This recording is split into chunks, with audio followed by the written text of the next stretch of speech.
অভ্র এবং তার স্ত্রী অধরা সদ্য বিয়ে করেছে তারা। বিয়ের ঠিক ৮ মাস পর একটি বাড়ি কেনার সিদ্ধান্ত নেয় তাদের জন্য। অনেক খোঁজাখুঁজির পর তারা একটি বাড়ি পেয়েও যায়। বাড়িটির সন্ধান দেয় স্থানীয় একজন ব্রোকার। বাড়িটি ছিল শহর থেকে অনেক দূরে, একটি জঙ্গলের সাথে। একদিন অভ্র ও অধরা সে বাড়িটি দেখতে যায়। তারা সকাল সকাল তাদের গাড়ি নিয়ে রওনা দেয়। হাইওয়ের রাস্তা, তাই গাড়ির গতিও মোটামুটি ভালো। হঠাৎ তাদের গাড়ির সামনে এক বয়স্ক ফকির এসে পাগলামি শুরু করে।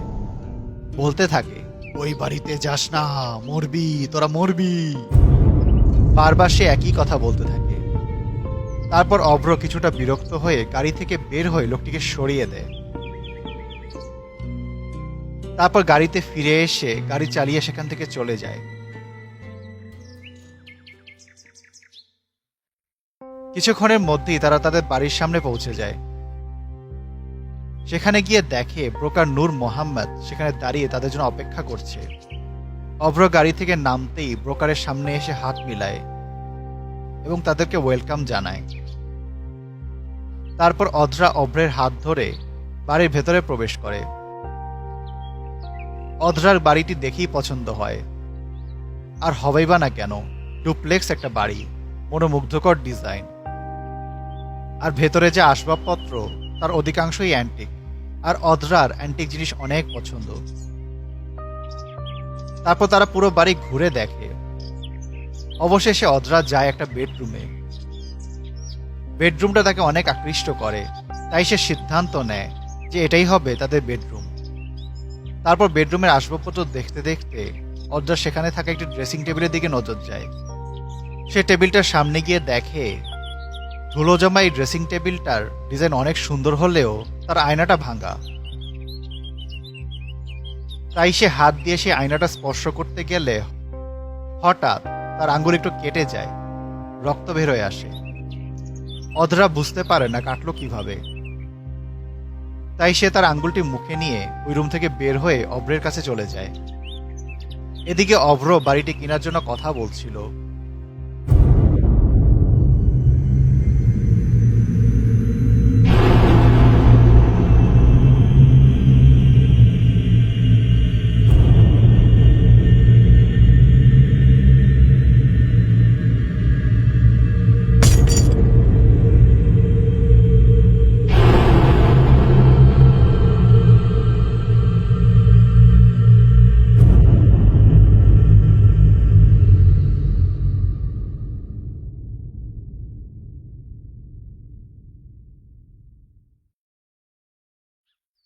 তারা বাড়িটি কিনে ফেলে। দেখতে দেখতে তাদের বাড়িতে ওঠার দিন চলে আসে এবং তারা দুজন একসাথে বাড়ির ভেতরে প্রবেশ করে। কিন্তু ভিতরে প্রবেশ করে অভ্র এবং অধরা অবাক হয়ে যায়। এ কি, ব্রোকার তো বলেছিল সে ঘর গুছিয়ে রেখেছে, কিন্তু এখানে তো উল্টো দেখা যাচ্ছে। অভ্র হচ্ছে একজন ডিটেকটিভ, তাই সে জিনিসটা একটু ভাবতে চাইলেও অধরা তাকে বলে, কোনো চোর ঢুকেছিল, তাই হয়তো এমন হয়ে আছে। এটা শুনে অভ্র আর ভাবল না। তারপর তারা আবার ব্রোকারকে কল দিয়ে সব বলে এবং সবকিছু আবার ঠিক করে দিতে বলে। ইতিমধ্যে তারা তাদের নতুন বেডরুমে গিয়ে ফ্রেশ হয়ে নেয়। তারপর অভ্র যখন ওই ড্রেসিং টেবিলের সামনে যায়, দেখে সেটির আয়নায় দুটি ফাটল পড়ে আছে। তখন অধরাকে অভ্র বলে, কি ব্যাপার অধরা, তুমি তো সেদিন বেডরুম দেখেছিলে, কিন্তু বললে না তো যে আয়নাটা ভাঙা ছিল। আমি দেখেছিলাম একটা ফাটল ছিল, তাই ভেবেছিলাম পরে তোমাকে বলে ঠিক করিয়ে নেব। কিন্তু দ্বিতীয় ফাটল পড়লো কিভাবে? হুম, এই বলে অভ্র কিছুক্ষণ চেয়ে ওই আয়নাটিকে দেখল। তখন অধরা বলল, হয়েছে মিস্টার গোয়েন্দা সাহেব, চোর ভেঙেছে হয়তো। চলুন নিচে গিয়ে দেখি ঘর গোছানো কতটুকু হলো। তারপর তারা নিচে চলে গেল।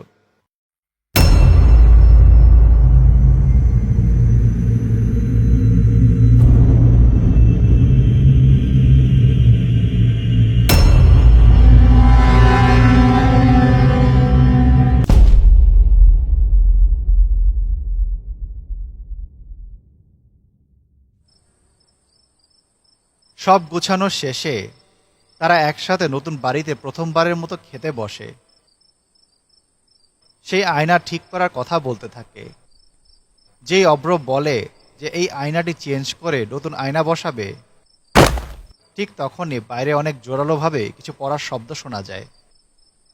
খাওয়া বাদ দিয়ে অব্র বাইরে গিয়ে দেখে একটি বড় মোটা ডাল গাছ থেকে ভেঙে পড়ে আছে আঙ্গিনায়। অব্র ভ্রু কুঁচকে ফেলে, ভাবে না ঝড় না হাওয়া, এটা কিভাবে হলো। এসব ভাবতে ভাবতে অব্র ভিতরে চলে যায়। খাওয়া শেষ করে তারা দুজন শুয়ে যায় এবং ঘুমিয়ে পড়ে। হঠাৎ রাত যখন 2:45, তখন অদ্রার ঘুম হালকা হয়ে যায়, তাই সে উঠে বসে। তখনই তার চোখ যায় আয়নার দিকে। অন্ধকারে হালকা আলোতে সে দেখে আয়নার সামনে অব্রের প্রতিচ্ছবি। সে ভাবে হয়তো অব্র সেখানে দাঁড়িয়ে আছে, অভ্র, অভ্র। তাই সে অব্র অব্র বলে ডাকতে শুরু করে। অব্র তার পাশেই শুয়েছিল। উঠে বলে, কি হয়েছে বলো। তখন অদ্রা তাকিয়ে দেখে অব্র তোর পাশেই শুয়ে আছে। এই ভেবে সে আবার আয়নার দিকে তাকায়, কিন্তু তখন আয়নায় কিচ্ছু নেই। এইভাবে দিন চলতে লাগলো, আর অদ্রার নানানভাবে এমন ভুল হতে লাগলো। সে বুঝতেই পারছিল না আদৌ এগুলো কি ভুল নাকি সত্যি। একদিন রাতে অব্র আর অদ্রা ঘুমিয়ে আছে। হঠাৎ অদ্রার মনে হলো অব্র হেঁটে কোথায় যেন যাচ্ছে। কিছু না বলে অদ্রা অব্রের পিছু পিছু যেতে লাগলো। এক পর্যায়ে দেখলো অব্র ছাদে চলে গেল। যেই অদ্রা ছাদে যাওয়ার জন্য সিঁড়িতে পা দেয়, অমনি অব্র মানে অদ্রার হাজবেন্ড এসে পেছন থেকে অদ্রার হাত ধরে বলে, কি ব্যাপার অদ্রা, এত রাতে তুমি ছাদে কেন যাচ্ছ? আমি তো দেখলাম তুমি ছাদে গেলে, কিন্তু তুমি আমার পেছনে আসলে কিভাবে? কি বলছো? আমি তো ঘুমিয়েছিলাম, দেখলাম তুমি নেই, তাই খুঁজতে খুঁজতে এখানে এলাম। তাহলে ছাদে কি গেল? আর আচ্ছা দাঁড়াও, দেখছি। এই বলে অব্র উপরে গিয়ে দেখে ছাদের গেট তো ভেতর থেকে লক করা। এই দেখো, ছাদের গেট ভেতর থেকে লক করা। তাহলে কেউ কিভাবে ছাদে যাবে বলো? অদ্রা বোকার মতো অব্রের মুখের দিকে তাকিয়ে থাকে। আচ্ছা তুমি আমাকে বলো তো, যে তুমি কাকে দেখেছো? সে দেখতে কেমন ছিল? তোমার মতো দেখতে ছিল, কিন্তু ঘোলাটে ছিল, যেন একটা প্রতিবিম্ব। অব্র হেসে বলে, "হেহ, আমার বউজান, তুমি হয়তো ঘুমের ঘোরে স্বপ্ন দেখেছো। চলো গিয়ে ঘুমিয়ে পড়ি।" এই বলে তারা দুজনে আবার ঘুমিয়ে পড়ে, আবার তাদের রুমে গিয়ে।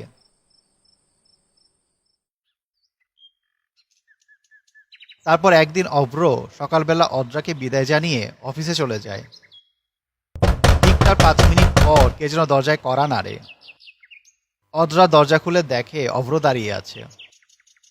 অদ্রা অব্রকে জিজ্ঞাসা করে, কি ব্যাপার, এত তাড়াতাড়ি চলে এলে? কিছু ভুলে গিয়েছো? অব্র বলে, না আজকে অফিসে যাব না, আজকে তোমার সাথে সময় কাটাবো। এই বলে সে ঘরে ঢুকে যায় এবং সারাদিন অদ্রার সাথে সময় কাটায়। কিন্তু ঠিক সন্ধ্যা 6টায় আবারও দরজা কড়া নেড়ে ওঠে। অদ্রা দরজা খুলতে যায়, খুলে দেখে এ কি, এই যে অব্র। ও হা করে অব্রের মুখের দিকে তাকিয়ে থাকে, ভাবতে থাকে অব্র যদি এখানে থাকে তো ও সারাদিন কার সাথে সময় কাটালো। কি হলো, ভূত দেখলে নাকি? এভাবে তাকিয়ে আছো কেন? এই বলে অব্র ভিতরে গেল, সাথে অদ্রাও।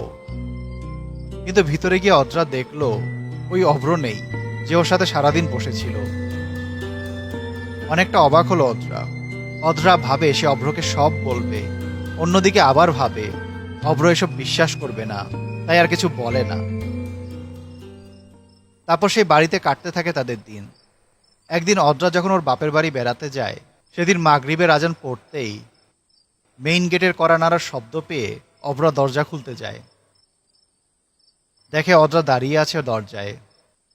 অব্র বলে, তুমি না বাপের বাড়ি গেলে? অদ্রা তেমন কিছু না বলে অব্রের দিকে তাকিয়ে থাকে শুধু। অদ্রার চোখ দুটো একটু লাল হয়ে আছে, যেন নেশা করেছে। তাই অভ্র ভাবে অদ্রা হয়তো ক্লান্ত, থাক পরে কথা বলা যাবে। অদ্রাকে ঢুকতে দিলে অদ্রা সোজা তার বেডরুমে চলে যায়। অভ্র গেট লাগিয়ে তার পিছু পিছু গিয়ে দেখে অদ্রা ওই ড্রেসিং টেবিলের সামনে দাঁড়িয়ে আছে। আরও সামনে গেলে অভ্র আয়নায় দেখে অদ্রা মুচকি হাসছে। এতে তার মনে একটু সন্দেহ জাগে। তখন অভ্র অদ্রাকে বলে, তুমি কি শুয়ে পড়বে? এই বলে অদ্রার কাঁধে হাত রাখতেই সে অনুভব করে অদ্রার শরীর বরফ ঠান্ডা। কিন্তু যেই সে তার কাঁধে হাত রাখে, সাথে সাথে অদ্রা অভ্রের দিকে ফিরে মাথা নেড়ে হ্যাঁ সম্মতি জানিয়ে শুয়ে পড়ে বিছানায়। অভ্র বোকার মতো অদ্রার দিকে তাকিয়ে থাকে। তার মনে একটু সন্দেহ ঢুকেছে। রাত তখন 10:26। তখন অভ্র ছাদিকে সিগারেট খাচ্ছে আর ভাবছে। হঠাৎ তার মোবাইল বেজে ওঠে। পকেট থেকে মোবাইল বের করে দেখে অদ্রার কল। অভ্র একটু ভ্রু কুঁচকে ফোনটা রিসিভ করে কানে ধরে। ওই পাশ থেকে আওয়াজ আসে, হ্যালো অভ্র, তুমি কি ডিনার করেছো? আমি করে ফেলেছি, তুমি না করে থাকলে করে নিও। মানে? আর হ্যাঁ, মা বলছিল তুমি কেন আসলে না। আমি বলেছি ও নতুন একটা কেস নিয়ে ব্যস্ত, তাই আসতে পারেনি, পরে আসবে। আচ্ছা তুমি ঘুমিয়ে পড়ো। এই বলে সে ফোন রেখে নিচে তার বেডরুমের দৌড় দেয়। গিয়ে দেখে অদ্রা, মানে যেই অদ্রা এখানে শুয়েছিল সে এখানে নেই। আর অদ্রা যদি তার বাপের বাড়ি থেকে ফোন দিয়ে থাকে তাহলে এখানে কে ছিল? ভাবতে ভাবতেই তার চোখ যায় আয়নায়। সে দেখে অতি সূক্ষ্ম কিছু একটা আয়নার একটি ফাটলে বেজে আছে। সে সামনে গিয়ে দেখে এটা একটা চুল। যেই সে চুলটি হাত দিয়ে ধরে, তার স্পর্শের সাথে সাথে চুলটি কালো ধোঁয়ায় পরিণত হয়। অভ্র আশ্চর্য হয়ে যায়। তারপর অভ্র সারা রাত না ঘুমিয়ে তার ওই আয়নার সামনে বসে থাকে। আয়নাটি পর্যবেক্ষণ করতে থাকে। হঠাৎ পুরো বাড়িতে এক আজব গন্ধ ছড়িয়ে পড়ে এবং আয়নার ভেতর থেকে শব্দ আসে। ভুতুরে কণ্ঠে এক শব্দ, 10, 9, 8, 7, 6, 5, 4, 3, 2, 1। তারপর আয়নায় একটি ঘড়ি দেখা যায় যেখানে দেখাচ্ছে 3টা বাজে। এটা দেখে অভ্র হাত ঘড়ির দিকে তাকায়। দেখে সত্যি সত্যি 3টা বেজে গেছে। তারপর যেই সে মাথা তুলে আয়নার দিকে তাকায়, দেখে একটি কালো ছায়ামূর্তি, যার সবকিছু কালো ছায়ার মতো, কিন্তু চোখ দুটো লাল। যেহেতু অভ্র একজন ডিটেকটিভ, তাই সে উঠে আয়নার আরো সামনে চলে যায়। আর তখনই সে ছায়াটি অভ্রকে ধাক্কা দিয়ে ফেলে দেয় এবং আয়না থেকে বের হয়ে এসে অভ্রের সামনে দাঁড়িয়ে থাকে। অভ্র তখনও মাটিতে নিচে বসে আছে। আর সেই ছায়াটি ধীরে ধীরে অভ্রের মতো রূপ নেয়। এক পর্যায়ে সে সম্পূর্ণ অভ্র হয়ে যায়। আর তখন ওই অভ্রের পেছন থেকে আরেকটি ছায়ামূর্তি পাশে এসে দাঁড়ায়। সেটি ছিল একটি মেয়ে ছায়ামূর্তি, কিন্তু সে কোনো রূপ নিচ্ছে না। তারপর ছায়া অভ্র নিচে পড়ে থাকা অভ্রের দিকে হেঁটে যায় এবং তার গলা ধরে তাকে একটি দেওয়ালের দিকে ছুঁড়ে মারে। অভ্র অজ্ঞান হয়ে যায়। অজ্ঞান হওয়ার আগে অভ্র শুধু এটুকুই দেখে যে ছায়া দুটি বাতাসের গতিতে দৌড় দিয়ে রুম থেকে বের হয়ে গেল কোথায় যেন। তারপর তার চোখ বন্ধ হয়ে যায়। সকালে অদ্রা এসে দেখে অভ্র মাটিতে পড়ে আছে। সে কোনো মতে অভ্রের মুখে পানি ছিটিয়ে তার জ্ঞান ফিরায়। অভ্র উঠে বসে। অদ্রাকে দেখে সে বিশ্বাস করে না যে ও আসল অদ্রা। প্রথমে দূরে সরে গেলেও অদ্রা বিশ্বাস করায় যে সে আসল অদ্রা। তারপরে অদ্রা অভ্রকে জিজ্ঞাসা করলে অভ্র সব খুলে বলে। তখন অদ্রা তার সাথে ঘটা ঘটনাগুলো বলে।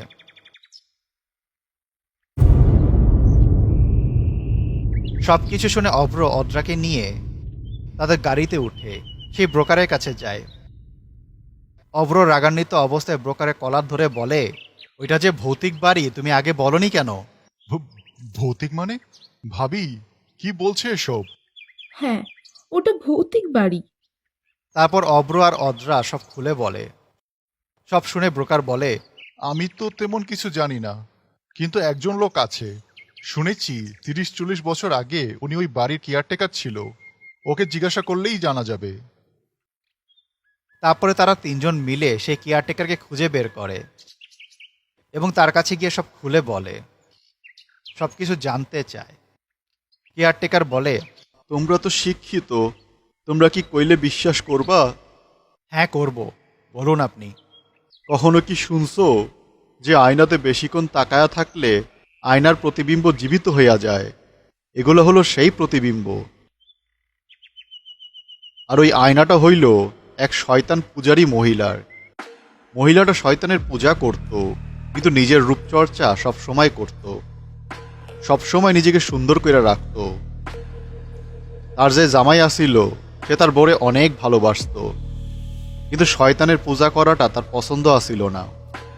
অনেক চেষ্টা কইরাও তার বউরে থামাইতে পারে নাই। ঠিক এমনই একদিন মহিলাটা শয়তানের পূজা করতেছিল, আর তার জামাই বাইরে থেকে আইসা দেখা ফালায়, অনেক রাগ করে, আর গিয়া ওই যে শয়তানের যে চিহ্নটা ছিল ওইটাই গিয়া পাড়া দেয়। সাথে সাথে ঘরের মধ্যে এক ঝড় তুফান শুরু হইয়া যায়। আমি সবকিছু জানালা দিয়া দেখতেছিলাম। তারপর হইল কি, ওই আয়না থিক্কা একটা কালো ছায়া বাইর হইয়া আইল, আইনসের মতনই, কিন্তু মনে হইল মাথায় দুইটা শিং। ঠিক বুঝি নাই ছায়ার মতো আসিল তো।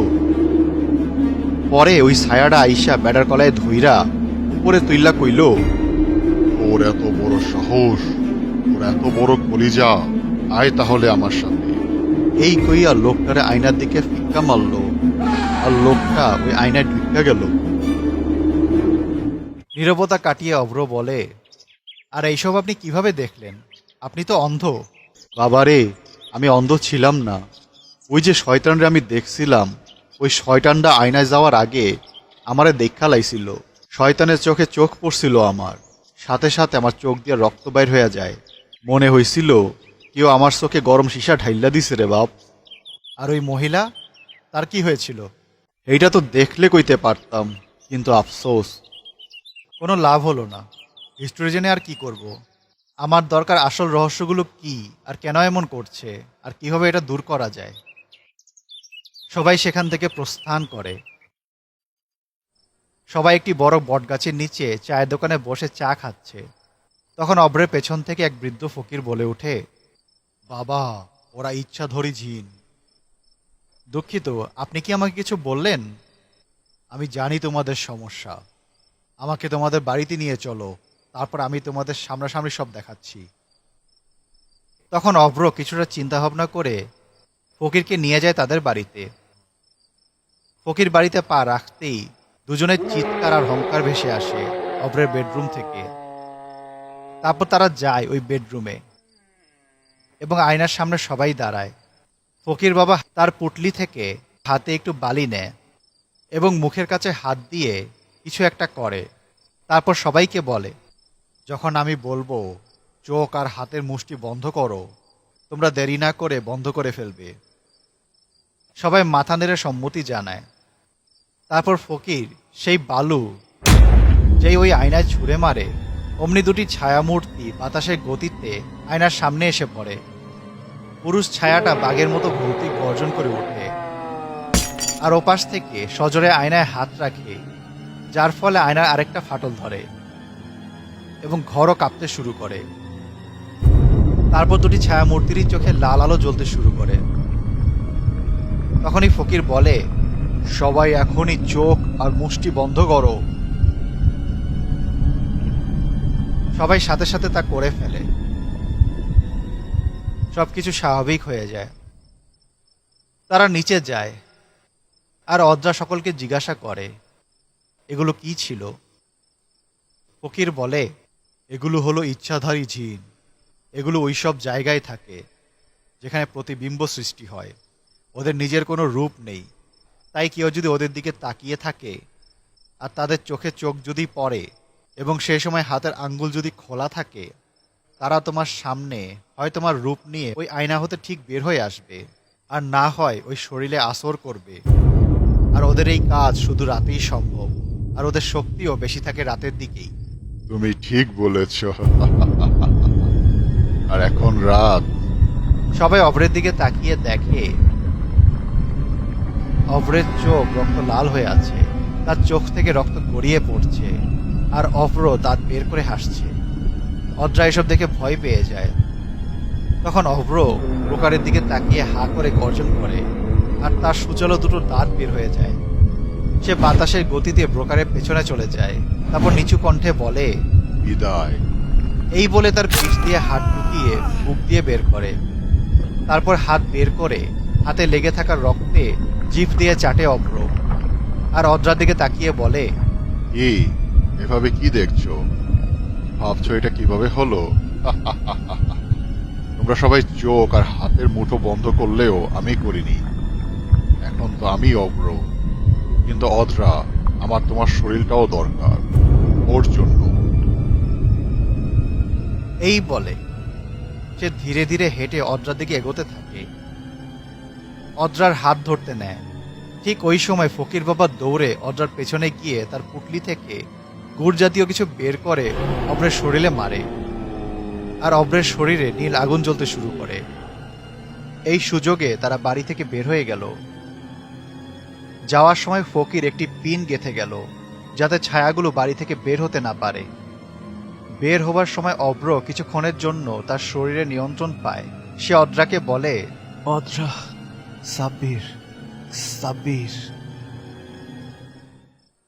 ফকির বাবা অদ্রাকে নিয়ে তার কুঁড়ে ঘরে যায়।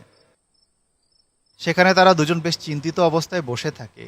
নীরবতা ভেঙে ফকির বলে, আমি যা ভেবেছিলাম শয়তানটা তার থেকেও বেশি শক্তিশালী, ওকে হারানো অনেক মুশকিল।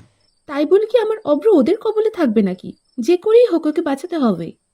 আমার কাছে একটা বই ছিল, যাতে ওই আয়নায় জিনদের কিভাবে বন্দি করা যায় বা থামানো যায় তা বলা ছিল, কিন্তু কিন্তু কিন্তু কি? কিন্তু ওই বইটা আমি পাচ্ছি না অনেক দিন যাবত। সব শেষ। না, আমার মনে হয় না সব শেষ। সাবির ভাইয়া এখনো আছে। সাব্বির কে মা? সাবির হলো অভ্রের ছোটবেলার বন্ধু, এক কথায় অভ্রের আরেকটা প্রাণ। কিন্তু উনি আমাদের কিভাবে সাহায্য করবে? আমাকে একদিন অভ্র বলেছিল সাবির ভাইয়া প্যারানর্মাল মানে জিন ভূত নিয়ে স্টাডি করত। সেই মাধ্যমে তিনি নাকি অনেক অলৌকিক ক্ষমতার অধিকারী হয়েছেন। যদি তাই হয় তাহলে তাকে ডাকো। কিন্তু ওনার নাম্বার তো। এই বলে ফোনের দিকে তাকাতেই দেখে একটা নম্বর সাব্বির দিয়ে সেভ করা ওর ফোনের ডায়াল লিস্টে উপরে দেখাচ্ছে। অদ্রা ভাবে, মানে কি, এই নাম্বার কি করে আসলো? তারপর অদ্রা সাব্বিরকে কল দেয়। অদ্রা বলে, হ্যালো স্যার। অদ্রা, তুমি অভ্রের খেয়াল রাখতে পারলে না? আই এম সরি ভাইয়া, আমাকে হেল্প করুন। হেল্প তো অবশ্যই করব, কিন্তু তোমার না, অভ্রের। এখন আমি যা বলি শোনো। তুমি যেই বাড়িতে আছো সেই বাড়ির পূর্ব দিকে 10 কদম যাও। একটা নিম গাছ আছে, সেই নিম গাছের একটা পাতা নাও। তারপর 5 কদম পিছনে এসে দক্ষিণ দিকে মুখ ফিরিয়ে দেখবে একটি কাক তোমার সামনে শিমুল গাছে বসে আছে। সেই কাকের চোখে চোখ রেখে পাতাটি ছুঁড়ে মারবে। এই অবস্থায় তুমি 1 কদমও নড়বে না। সাব্বির যেভাবে যেভাবে বলল অদ্রা তাই করল। অবশেষে যখন অদ্রা কাকের দিকে পাতাটি ছুঁড়ে মারে, কিছুটা দূরে গিয়ে পাতাটি একরাশ কালো ধোঁয়ায় পরিণত হয়। তারপর যখন ধোঁয়াগুলো দূর হতে থাকে তখন দেখা যায় একটি লোক কালো প্যান্ট, কালো জুতা এবং কালো একটি লং কোট পরে উল্টো দিকে মুখ করে দাঁড়িয়ে আছে। এটা দেখে ফকির বাবা বলে, কে আপনি? লোকটি তার দিকে ঘুরে চোখ খুলে এবং বলে, আমি সাব্বির। তারপর অদ্রা সাব্বিরকে সব বলতে গেলে সে বলে, আমি সব জানি, আর এও জানি ওই ঝিনটা কে আর কি করতে হবে। অন্যদিকে ফকির সাব্বিরের দিকে হা করে তাকিয়ে আছে। সাব্বির হেঁটে যাচ্ছে ওই বাড়ির দিকে। ফকিরের সামনে আসতেই সে বলে, আপনি book of chimera shadow garden সম্পর্কে কিভাবে জানেন? ফকির কিছুটা ভয় পেয়ে যায়। তারপর আর কথা না বলে সে চলে যায় ওই বাড়ির দিকে। তার সাথে অদ্রাও ছিল। সাব্বির অদ্রাকে বাইরে রেখে একা ভিতরে যায়। গিয়ে দেখে অভ্র রাজকীয়ভাবে একটা সোফায় বসে আছে, আর তার পাশে দাঁড়িয়ে আছে ওই নারী অবয়ব। তখন সাব্বির মুচকি হাসতে শুরু করে এবং বলে, "হে, এই দুই ছায়াকে আটকানোর জন্য পিন মেরে রেখেছে।" বলেই সেই পেরেকটি একটি লাথি মেরে ভেঙে ফেলে। সাথে সাথে জিন কাবু করা অভ্র আর নারী ছায়া মূর্তি রাগান্বিত হয়ে সাব্বিরের দিকে বাতাসের গতিতে আসে আক্রমণ করতে। কিন্তু সাব্বির অভ্রর হাত ধরে তাকে দেওয়ালে ছুঁড়ে মারে। তখন অভ্র গিয়ে দেওয়ালে ছিটকে মাটিতে পড়ে যায়, কিন্তু মানুষের শরীর হওয়ায় সে কিছুটা ব্যথা পায়। অন্যদিকে সাব্বির সেই নারী অবয়বটিকে গলায় ধরে বলে, বল, কে তুই? ও, আমি তো ভুলেই গিয়েছিলাম, তুই তো আয়নার ছায়া, শরীর ছাড়া কথা বলতে পারিস না, তাহলে তুই আমার কোনো কাজের না। এই বলে সাব্বির এক নজরে নারী অবয়বের চোখের দিকে তাকিয়ে থাকে এবং নারী অবয়বটি ছটফট করতে করতে একটি ব্লাস্টের মতো হয়ে ধোঁয়ায় পরিণত হয়। তখন অভ্র এসব দেখে রাগান্বিত হয়ে যায়। সে উঠে দাঁড়ায়, কিন্তু সাব্বির অভ্রকে ধরে ফেলে। তারপর বলে, বুঝলাম, তুই অনেক শক্তিশালী ছায়া, কিন্তু আমার থেকে বেশি না। এই বলে সাব্বির ছায়াটাকে নাম জিজ্ঞাসা করে। আমি কায়রো, ছায়ার দুনিয়াতে থাকি। আয়না আর পানি আমাদের বাসস্থান। আমি সব জানি। যাই হোক, অভ্রের শরীর আর এই পৃথিবী ছাড়, না হলে মরবি। তখন অভ্র সাব্বিরের বুকে ধাক্কা দিয়ে দূরে সরিয়ে দেয় আর বলে, আমাকে মারবি তুই? আর তা কিভাবে? তখন সাব্বির তার লং কোটের ভেতর থেকে ওই বইটি বের করে। বইটি দেখে অভ্র বলে, কে তুই? তেমন কেউ না, তোর জম। এই বলে বইটি খুলে একটি মন্ত্র পড়তে শুরু করে, যার ফলে পুরো ঘরে কালো মেঘে ছেয়ে যায়। পুরো ঘর অন্ধকার হয়ে যায়। অভ্র বলে, এটা কি হচ্ছে? তুই ছায়া হয়ে এটা চিনতে পারলি না? তখন অভ্র বুঝতে পারে এটা কি হচ্ছে। অবশেষে দেখে সে অন্ধকার মেঘের ঘূর্ণিপাকে আবির্ভাব ঘটে এক পিশাচের। সে এসে পৈশাচিকভাবে হাসতে শুরু করে আর বলে, কে ডেকেছে আমায়? কেন আমায় ডেকেছে? আর মরণ হবে আজ আমার হাতে। ওই যে দেখো, ওই শরীরে যে ছায়া আছে সে তোমার শিকার। যাও, শিকার করো, কিন্তু খেয়াল রেখো ওর শরীরে যেন কোনো ক্ষতি না হয়, না হলে আমি তোমাকে মেরে ফেলবো। তারপর ওই পিশাচটি অভ্রর সামনে যায়। তার বিশাল হাত দিয়ে অভ্রের মুখে ধরে তাকে উপরে তুলে ফেলে। অভ্র তখনও ওই হাতের থাবা থেকে বের হওয়ার জন্য প্রাণপণ চেষ্টা করে, কিন্তু কোনো লাভ হয় না। সেই পিশাচটি তার বিশাল বড় মুখ খুলে হা করে চারপাশে বাতাস শুষতে শুরু করে। এক পর্যায়ে অভ্রের শরীর থেকে কালো ধোঁয়া বের হয়, ওই পিশাচের পেটে চলে যায় এবং ওই পিশাচটিও তার নিজ দুনিয়ায় ফিরে যায়। অভ্রের শরীর ফ্লোরে পড়ে আছে। সাব্বির গিয়ে অভ্রের মাথায় হাত রেখে কিছু একটা পড়তেই অভ্র উঠে বসে পড়ে। তারপর বলে, জানতাম তুই ছাড়া আর কেউ পারবে না।